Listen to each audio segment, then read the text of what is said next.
My cutoff game is strong. When I decide to remove someone from my life, I delete them, block them, and I do not entertain the idea of returning to them.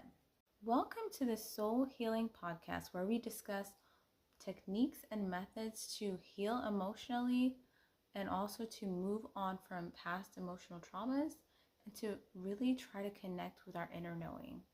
By the way, I'm Sawadi. Welcome to the podcast.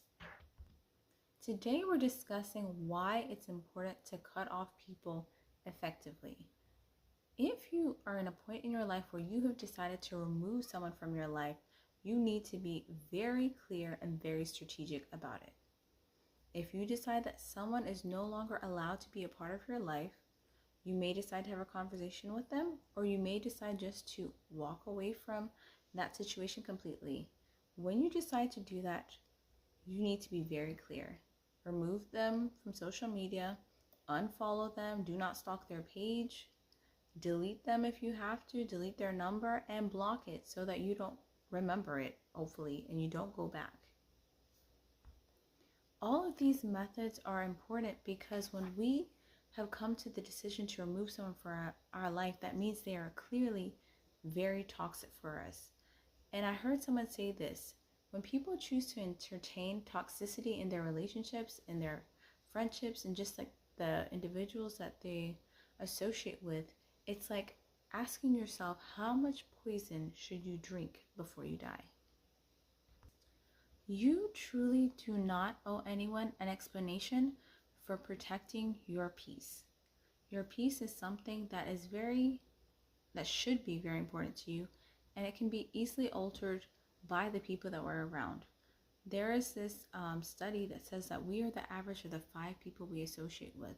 So the people closest to you are not people that you want to be more like. You should probably take a step back from them. And if someone is so toxic that you feel like you have to remove them from your life, do not allow yourself to entertain the thought of returning to them. Oftentimes when people remove themselves from a toxic situation, like a toxic friendship, it doesn't even have to be a romantic relationship, toxic friendship, or just environment, they want to go back not because they really want the toxicity, but they are familiar with those people. They were familiar with the dynamic, and our bodies, our nervous systems are used to being at a certain level. So it prefers familiarity to what is necessarily good. So there are times when we may think toxicity is good because it's all we know. Despite this, we should still prioritize ourselves enough to remove ourselves from toxic situations and to remove toxic people completely from our lives. At the end of the day, our loyalty should first and foremost be to ourselves, in the sense that we love ourselves enough to be conscious about what we allow in and out of our lives, especially who we allow in and out of our life. Do not allow people to guilt you into allowing a toxic person back into your life. Sometimes when people decide to end a toxic pattern because they're part of a certain group, that toxic person probably is friends with other friends of theirs, or maybe they're a family member, and it's really tricky to navigate things like that.